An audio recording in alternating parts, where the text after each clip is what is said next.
Swastiastu. Perkenalkan, nama saya Foni Wardana dengan NIM 1817051096. Pada kesempatan kali ini, saya akan mempresentasikan proposal penelitian saya yang berjudul Pengaruh Literasi Keuangan, Inklusi Keuangan, dan Vintage Based Payment Gateway terhadap kinerja UMKM di Kabupaten Buleleng.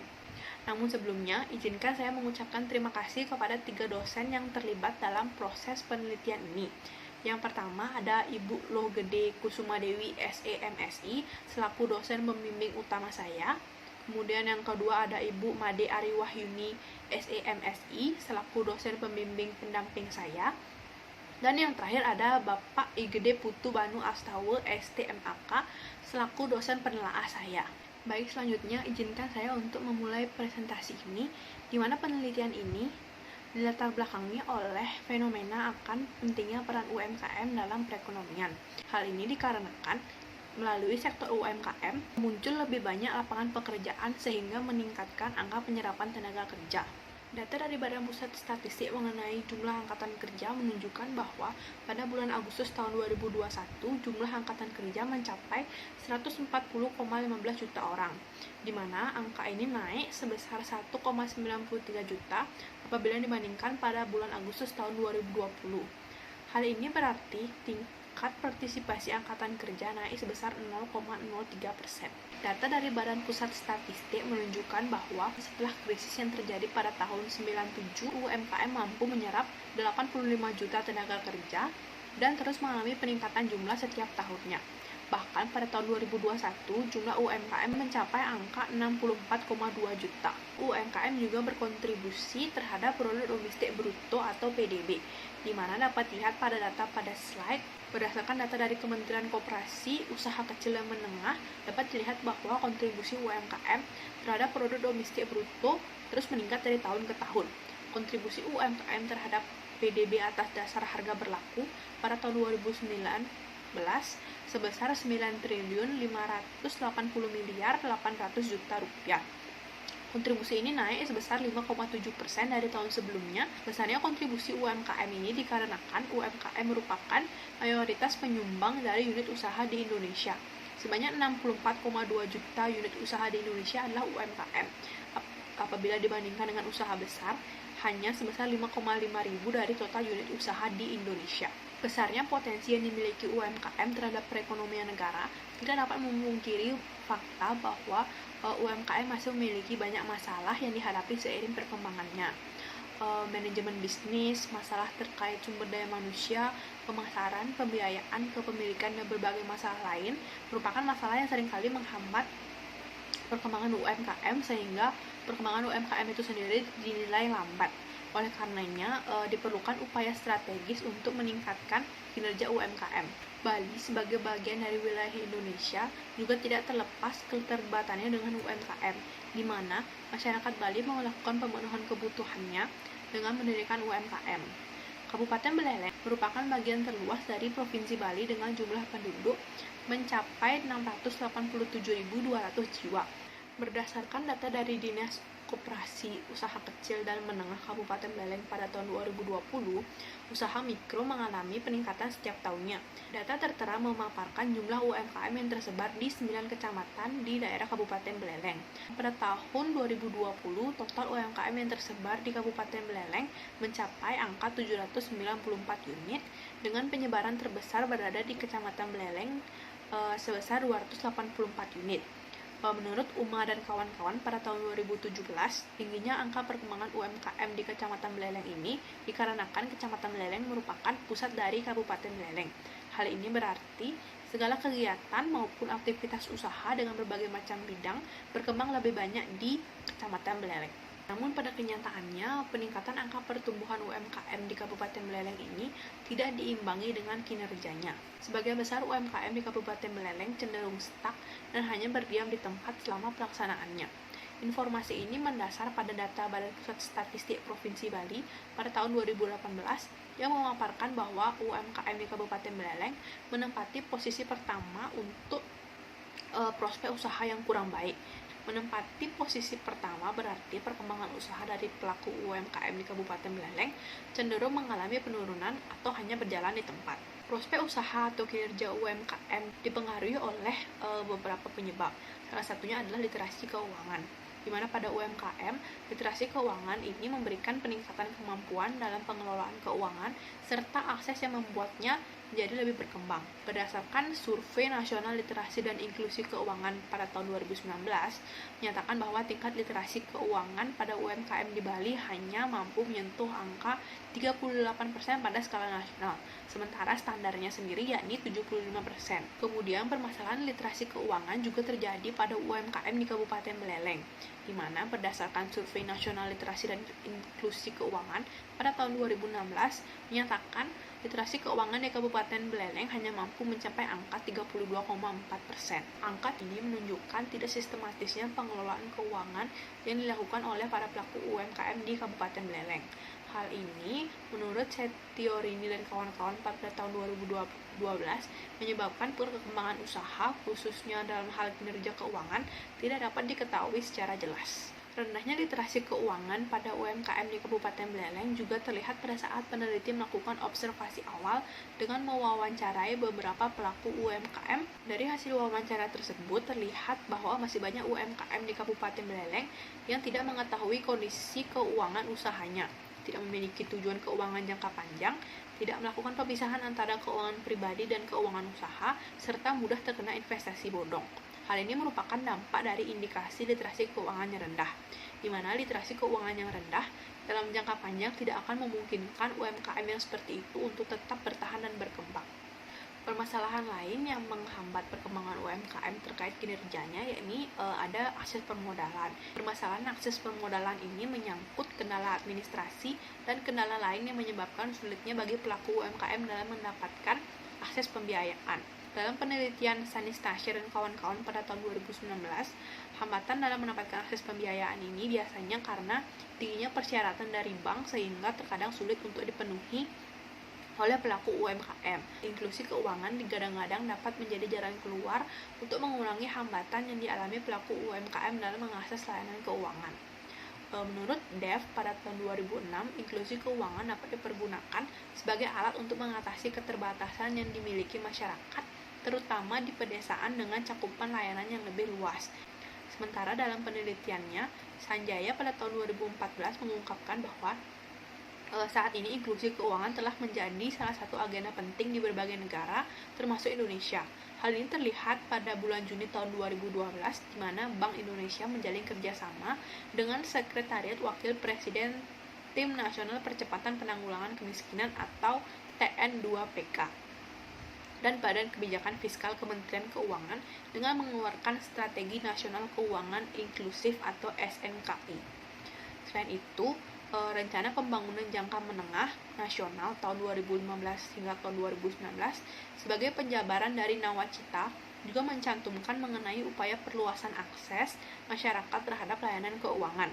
Inklusi keuangan di Provinsi Bali sendiri sudah mencapai angka 92%, namun meski sudah di atas rata-rata, Sekretaris Daerah Provinsi Bali, Dewa Made Indra, menilai bahwa inklusi keuangan tersebut masih belum optimal. Hal ini dikarenakan pada layanan website kredit usaha rakyat yakni kurbali.com masih belum banyak dijangkau ataupun diakses oleh keseluruhan masyarakat, termasuk pelaku UMKM. Selain itu, produk pasar modal juga masih sedikit peminatnya di Provinsi Bali. Hal ini dikarenakan menggunakan pasar modal membutuhkan literasi keuangan yang baik.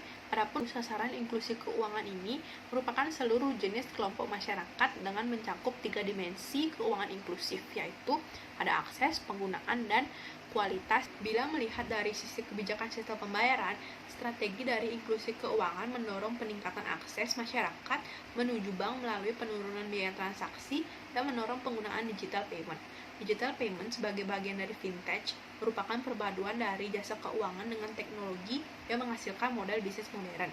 Pesatnya perkembangan fintech juga dipengaruhi oleh jumlah pengguna internet di Indonesia, di mana berdasarkan data tertera dapat dilihat Indonesia menempati posisi ketiga di negara Asia dengan jumlah pengguna internet terbanyak untuk periode Maret 2021. Jumlah pengguna internet di Indonesia mencapai 212,35 juta jiwa, sementara sebanyak 85% dari total populasi atau sekitar 3,4 juta orang di Provinsi Bali saat ini menjadi pengguna internet. Berdasarkan data dari Otoritas Jasa Keuangan pada tahun 2017, adapun produk yang sedang marak dari vintage, yang pertama ada payment gateway atau digital payment, diikuti dengan peer-to-peer lending, kemudian ada agregator, dan ada yang lain-lain. Sementara itu, penggunaan GoPay melalui aplikasi Gojek terbukti menunjang pertumbuhan usaha mikro, kecil, dan menengah melalui peningkatan volume transaksi sebesar 93% bagi mitra UMKM di Indonesia, dan sekitar 55% mitra UMKM menjadi naik kelas dari sisi klasifikasi omset.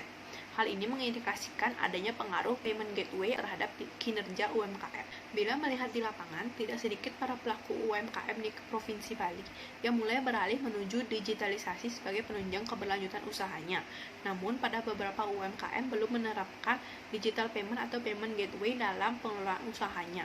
Hal ini terlihat pada saat peneliti melakukan observasi awal dengan mewawancarai beberapa pelaku UMKM di Kabupaten Beleleng mengenai penggunaan payment gateway pada usahanya. Berdasarkan hasil wawancara tersebut, dapat terlihat bahwa UMKM yang belum menerapkan payment gateway dalam penggunaan usahanya didasari oleh masih minimnya kesadaran serta pengetahuan para pemilik UMKM di Kabupaten Beleleng terkait penggunaan payment gateway dalam pengelolaan usahanya. Research gap dalam penelitian ini yang pertama ada pada perbedaan hasil penelitian milik Darmawan pada tahun 2019 yang menyatakan bahwa inklusi keuangan tidak berpengaruh signifikan terhadap kinerja dan keberlangsungan UMKM. Pernyataan ini berbanding terbalik dengan hasil penelitian milik Sanis Tasya dan kawan-kawan pada tahun 2019 yang menyatakan bahwa literasi keuangan dan inklusi keuangan memiliki pengaruh yang signifikan terhadap kinerja usaha kecil. Selain itu, pada hasil penelitian milik Maramba dan Rohmatul pada tahun 2019 menyatakan bahwa payment gateway tidak berpengaruh signifikan terhadap pendapatan UMKM di Surabaya. Pernyataan ini kontradiksi dengan hasil penelitian milik Nurvenia dan Abdullah pada tahun 2021 yang menyatakan bahwa vintage berbasis payment gateway berpengaruh signifikan terhadap pendapatan UMKM di Malang. Kemudian research gap juga terletak pada tingginya tingkat inklusi keuangan yang tidak diimbangi oleh tingkat literasi yang tinggi. Hal ini tergambarkan melalui penelitian milik Adriana dan Wikswana pada tahun 2018 yang menyatakan bahwa produk pasar modal masih sedikit peminatnya di Provinsi Bali sebab dibutuhkan kemampuan literasi keuangan yang baik dalam penggunaannya. Kebaruan penelitian ini terletak pada beberapa aspek. Yang pertama ada kebaruan variabelnya, di mana variabel inklusi keuangan dan vintage based payment gateway masih jarang diteliti atau digunakan oleh peneliti dalam penelitian kinerja sebelumnya. Selain itu, masih ada inkonsistensi terhadap variabel inklusi keuangan dan payment gateway terhadap kinerja UMKM karena adanya perbedaan hasil penelitian milik Darmawan pada tahun 2019 dan penelitian milik Maramba dan Rohmatul pada tahun 2019. Selain itu, kebaruan juga terletak pada lokasi, populasi, dan sampel yang berbeda dengan riset sebelumnya, di mana pada riset ini peneliti memilih lokasi riset di Kabupaten Beleleng yang terdiri dari 9 kecamatan, dan penentuan sampel pada penelitian ini juga mengambil setiap kecamatan yang ada di Kabupaten Beleleng. Selain itu, pada penelitian ini, peneliti menggunakan penentuan indikator dengan cara membandingkan dari berbagai indikator yang digunakan dalam penelitian sebelumnya. Sehingga berangkat dari fenomena dan uraian yang telah dipaparkan sebelumnya, peneliti memutuskan untuk melakukan penelitian dengan judul Pengaruh Literasi Keuangan, Inklusi Keuangan, dan Vintage Based Payment Gateway terhadap kinerja UMKM di Kabupaten Beleleng. Berdasarkan pemaparan latar belakang sebelumnya, adapun identifikasi masalah dalam penelitian ini, yang pertama ada pelaku UMKM, khususnya pelaku usaha mikro dan kecil, masih kurang pemahaman terkait literasi keuangan yang berakibat pada kinerja UMKM itu sendiri. Yang kedua, pelaku UMKM masih belum bisa melakukan pengelolaan keuangan dengan baik. Yang ketiga, pelaku UMKM belum memanfaatkan layanan keuangan secara optimal karena masih terkendala beberapa hal. Yang terakhir, pelaku UMKM belum semuanya menggunakan digital payment dalam menjalankan usahanya. Sehingga dari berbagai identifikasi masalah tersebut, peneliti hanya membatasi permasalahan-permasalahan pada variabel literasi keuangan, inklusi keuangan, dan vintage based payment gateway terhadap kinerja UMKM. Untuk rumusan masalah dalam penelitian ini, yang pertama ada bagaimana pengaruh literasi keuangan terhadap kinerja UMKM di Kabupaten Beleleng. Yang kedua, bagaimana pengaruh inklusi keuangan terhadap kinerja UMKM di Kabupaten Beleleng. Kemudian yang ketiga, bagaimana pengaruh vintage-based payment gateway terhadap kinerja UMKM di Kabupaten Buleleng. Dan yang terakhir, bagaimana pengaruh literasi keuangan, inklusi keuangan, dan vintage-based payment gateway terhadap kinerja UMKM di Kabupaten Buleleng. Dengan tujuan penelitian ada 4, yaitu yang pertama, untuk mengetahui pengaruh literasi keuangan terhadap kinerja UMKM di Kabupaten Buleleng. Yang kedua, untuk mengetahui pengaruh inklusi keuangan terhadap kinerja UMKM di Kabupaten Buleleng. Yang ketiga, untuk mengetahui pengaruh vintage-based payment gateway terhadap kinerja UMKM di Kabupaten Buleleng. Manfaat penelitian ada 2, yakni manfaat teoritis dan manfaat praktis. Untuk manfaat teoritis, riset ini diharapkan dapat memberikan wawasan dan pengetahuan yang mampu memberikan pemahaman yang lebih mendalam serta dapat dijadikan referensi berikutnya mengenai kinerja UMKM. Riset ini juga diharapkan dapat berkontribusi untuk mata kuliah akuntansi koperasi dan UMKM serta mata kuliah sistem informasi akuntansi atau SIA.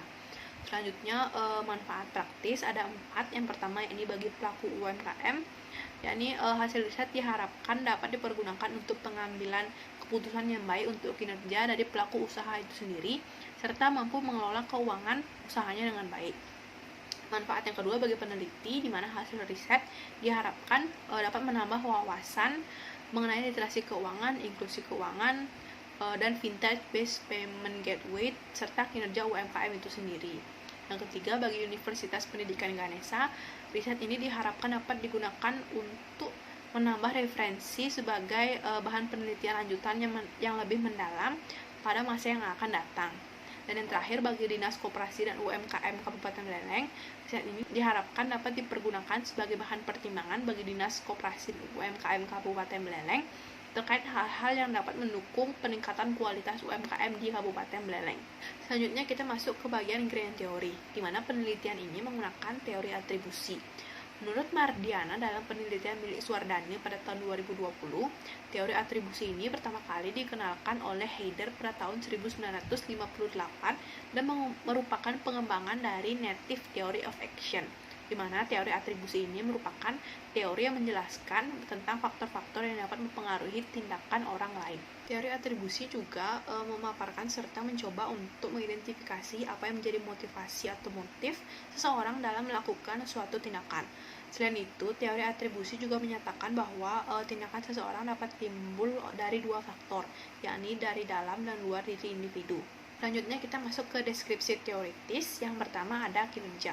Kinerja merupakan suatu pencapaian baik secara finansial maupun non-finansial untuk merealisasikan visi, misi, sasaran, serta tujuan perusahaan. Kemudian ada UMKM berdasarkan Undang-Undang Nomor 20 Tahun 2008 menjelaskan mengenai pengertian usaha mikro, kecil, dan menengah berdasarkan pada masing-masing jenis usaha. Selanjutnya, pengertian literasi keuangan menurut Peraturan Otoritas Jasa Keuangan Nomor 76 pada tahun 2016 menjelaskan bahwa literasi keuangan merupakan pengetahuan, keterampilan, dan keyakinan yang dipengaruhi oleh sikap dan perilaku untuk meningkatkan kualitas pengambilan keputusan dan pengelolaan keuangan dalam kesejahteraan.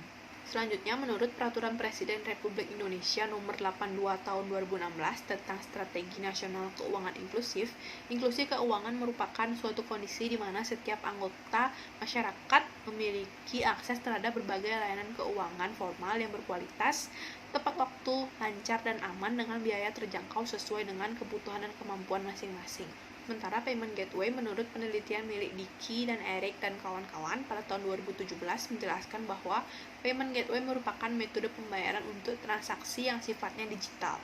Lanjut ke kajian hasil penelitian yang relevan. Yang pertama ada Aribawa pada tahun 2016 menyatakan bahwa terdapat pengaruh literasi keuangan terhadap kinerja dan keberlanjutan usaha pada UMKM kreatif di Jawa Tengah. Kemudian ada Suryani dan Ramadan pada tahun 2017 memaparkan bahwa tingkat pendidikan dan pendapatan berpengaruh signifikan terhadap tingkat literasi keuangan. Selanjutnya ada Wulandari pada tahun 2019 memaparkan bahwa literasi keuangan dan inklusi keuangan memiliki pengaruh yang signifikan terhadap kinerja UMKM Provinsi DKI Jakarta. serta literasi keuangan dan inklusi keuangan secara simultan memiliki pengaruh signifikan terhadap kinerja UMKM di Provinsi Jakarta. Selanjutnya ada penelitian milik Lumenta dan Worang pada tahun 2019 menyatakan bahwa inklusi keuangan di Sulawesi Utara berpengaruh positif terhadap peningkatan laba, peningkatan tenaga kerja atau karyawan, dan peningkatan produksi pada usaha mikro, kecil, dan menengah. Yang kelima ada penelitian milik Suwardana pada tahun 2020 menyatakan bahwa variabel literasi keuangan, akses permodalan, dan minat menggunakan e-commerce memiliki hasil yang positif dan signifikan terhadap kinerja UMKM di Kecamatan Beleleng. Selanjutnya ada penelitian milik Indriati pada tahun 2020 memaparkan bahwa inklusi keuangan dan literasi keuangan berpengaruh positif terhadap kinerja UMKM. Kemudian pada penelitian milik Hidayatullah pada tahun 2020 memaparkan bahwa inklusi keuangan, literasi keuangan, dan kemampuan menyusun laporan keuangan berpengaruh positif terhadap kinerja keuangan. Selanjutnya ada penelitian milik Lestari dan kawan-kawan pada tahun 2020 menyatakan bahwa terdapat pengaruh payment gateway terhadap kinerja keuangan. Kemudian ada penelitian milik Purnamasari pada tahun 2020 menyatakan bahwa ada pengaruh payment gateway dan peer-to-peer lending yang sangat besar terhadap peningkatan pendapatan pada UMKM di Kota Palembang. Selanjutnya ada penelitian milik Adela dan Rio pada tahun 2021 menyatakan bahwa vintage berbasis payment gateway, digital marketing, dan literasi keuangan memodernisasi pengaruh antara vintage berbasis payment gateway berpengaruh positif dan signifikan terhadap kinerja keuangan UMKM. Kemudian ada penelitian milik GA Made Agung Mas dan Kembar Sri pada tahun 2021 menyatakan bahwa terdapat hubungan antara literasi keuangan dengan keberlangsungan UMKM dan kesejahteraan masyarakat. Kemudian yang terakhir ada penelitian milik Nurvenia dan Abdullah pada tahun 2021 yang menyatakan bahwa pembayaran digital dan pengelolaan keuangan berpengaruh signifikan dan positif terhadap pendapatan usaha kecil, serta secara simultan pembayaran digital dan pengelolaan keuangan berpengaruh signifikan dan positif terhadap pendapatan usaha kecil. Dalam riset ini terdapat 3 variabel bebas yang mempengaruhi variabel terikat, yakni literasi keuangan sebagai X1, inklusi keuangan sebagai X2, dan vintage based payment gateway sebagai X3. Sedangkan variabel terikatnya yakni kinerja UMKM sebagai Y. Berikut telah tertera kerangka berpikir dalam penelitian ini. Dalam penelitian ini terdapat 4 hipotesis dugaan. Yang pertama ada H1, yakni literasi keuangan berpengaruh positif terhadap kinerja UMKM. Kemudian ada H2, yakni inklusi keuangan berpengaruh positif terhadap kinerja UMKM. Kemudian H3, yakni vintage based payment gateway berpengaruh positif terhadap kinerja UMKM. Dan yang terakhir ada H4, yakni literasi keuangan, inklusi keuangan, dan vintage based payment gateway berpengaruh positif terhadap kinerja UMKM. Selanjutnya masuk ke bagian metode penelitian. Yang pertama ada tempat dan waktu penelitian. Penelitian ini berlangsung di Kabupaten Beleleng dengan jangka waktu penelitian dari bulan Februari 2022 hingga selesai. Selanjutnya ada rancangan penelitian di mana penelitian ini merupakan penelitian kuantitatif dan penelitian ini bertujuan untuk menguji pengaruh literasi keuangan, inklusi keuangan, dan vintage based payment gateway terhadap kinerja UMKM. Penelitian ini merupakan jenis penelitian dengan pendekatan korelasional. Populasi yang digunakan dalam penelitian ini adalah seluruh pelaku UMKM di Kabupaten Beleleng sebanyak 794 UMKM yang tersebar di 9 kecamatan. Sementara untuk teknik penentuan sampel dalam penelitian ini menggunakan teknik purposive sampling dan menggunakan rumus Lovin dengan tingkat kesalahan 5%. Dari rumus Lovin tersebut diperolehlah 265 responden. Untuk jumlah persebaran sampel di Kabupaten Beleleng dapat dilihat pada data tertera. Jenis data yang digunakan dalam penelitian ini merupakan data kuantitatif berupa jumlah UMKM yang terdaftar di Dinas Koperasi, usaha mikro kecil, serta hasil kuesioner yang berisikan jawaban dari responden. Selanjutnya untuk sumber data ada 2, yakni data primer dan data sekunder. Data primer merupakan hasil dari kuesioner yang disebar oleh peneliti kepada responden, dan data sekunder merupakan data jumlah UMKM yang digunakan dalam penentuan sampel. Definisi operasional mencakup 2 aspek, yakni variabel bebas dan variabel terikat. Pada variabel bebas ada 3, yakni yang pertama ada literasi keuangan sebagai X1. Adapun indikator literasi keuangan yang digunakan dalam penelitian ini merujuk pada penelitian milik Yanti pada tahun 2019. Di antaranya yang pertama ada financial knowledge atau pengetahuan keuangan. Kemudian yang kedua ada financial behavior atau perilaku keuangan. Dan yang ketiga ada financial attitude atau sikap keuangan. Selanjutnya ada inklusi keuangan sebagai X2. Indikator yang digunakan dalam penelitian ini merujuk dari penelitian milik Yanti pada tahun 2019. Yang pertama ada akses keuangan, kemudian ada penggunaan, kualitas, dan kesejahteraan. Variabel bebas yang terakhir yakni ada vintage based payment gateway sebagai X3. Indikator yang digunakan dalam penelitian ini merujuk pada penelitian milik Mustika pada tahun 2020. Di antaranya ada persepsi kemudahan, manfaat kegiatan transfer, pembayaran, dan manajemen akun. Selanjutnya untuk variabel terikat ada kinerja sebagai Y. Adapun indikator kinerja UMKM yang digunakan dalam penelitian ini adalah penelitian milik Desyanti pada tahun 2016. Yang pertama ada probabilitas, kemudian ada pertumbuhan usaha, dan yang terakhir ada pertumbuhan jumlah karyawan. Terkait operasionalisasi variabel penelitian dapat dilihat pada data tertera, di mana semua variabel ini menggunakan skala ukur Likert. Terkait metode pengumpulan data, dalam penelitian ini menggunakan metode wawancara, observasi, dan kuesioner. Pada penelitian dengan metode pengumpulan data menggunakan kuesioner, pengukurannya menggunakan skala Likert. Menurut Sugiono pada tahun 2016, terdapat 5 skala model Likert. Yang pertama ada sangat setuju, setuju, netral, tidak setuju, dan sangat tidak setuju. Masuk pada bagian terakhir dari proposal ini, yakni metode dan teknik analisis data. Yang pertama ada uji kualitas data, mencangkup uji validitas dan uji reliabilitas. Selanjutnya ada uji asumsi klasik yang mencakup 3 uji. Yang pertama ada uji normalitas, kemudian ada uji multikolinearitas, dan yang ketiga ada uji heteroskedastisitas. Yang ketiga ada uji hipotesis yang mencakup 3 uji. Yang pertama ada analisis regresi linier berganda, yang kedua ada analisis uji T, dan yang terakhir ada uji statistik F. Baik, sekian dari pemaparan proposal penelitian saya. Apabila terdapat kesalahan kata, saya mohon maaf.